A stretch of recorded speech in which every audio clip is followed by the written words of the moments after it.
Honnêtement, c'est normal qu'on ne soutienne pas la relation entre Gabriela et Alejandro.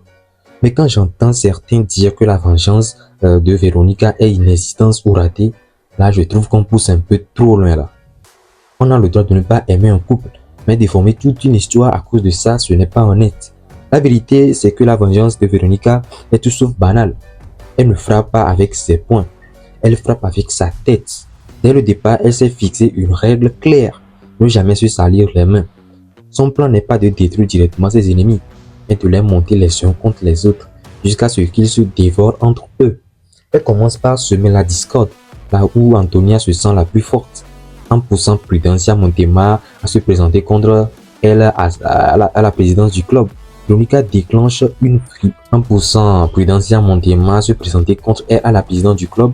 Veronica déclenche une rivalité interne qui fragilise immédiatement le camp adverse. Ce n'est pas une attaque frontale, c'est une fissure savamment provoquée. Ensuite, elle construit sa propre banque.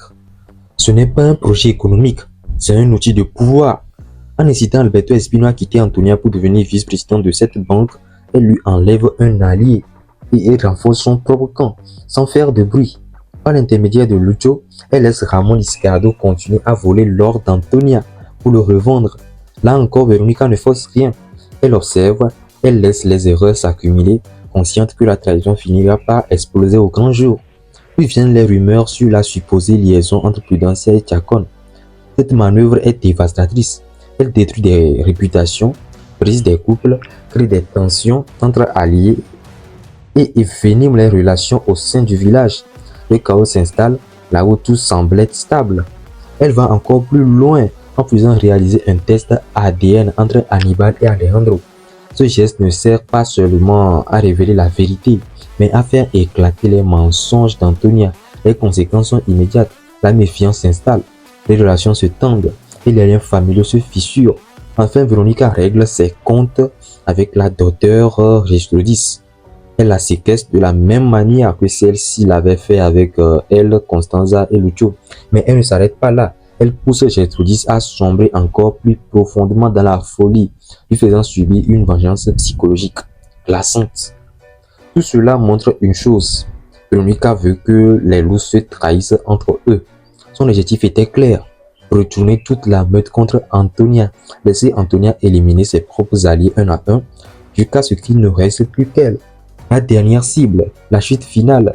Le seul point sur lequel je ne suis pas d'accord, c'est sa relation avec Alejandro. Elle lui pardonne beaucoup trop vite, alors qu'il aurait dû payer plus cher. Personnellement, j'aurais préféré la voir seule, avec David, ou reconstruire sa vie avec quelqu'un d'autre. Mucho par exemple, à partir du moment où elle se remet avec Alejandro, on sent qu'elle se relâche. Et c'est le seul vrai faux pas dans tout son parcours. Mais utiliser cette relation comme argument pour dire que sa vengeance est ratée, c'est de la mauvaise foi. On peut critiquer ses choix amoureux, oui, mais nier son intelligence, sa stratégie et la précision de sa vengeance, ça non. Veronica n'est peut-être pas parfaite, surtout en amour, mais en matière de vengeance, elle a été méthodique, patiente et redoutablement intelligente.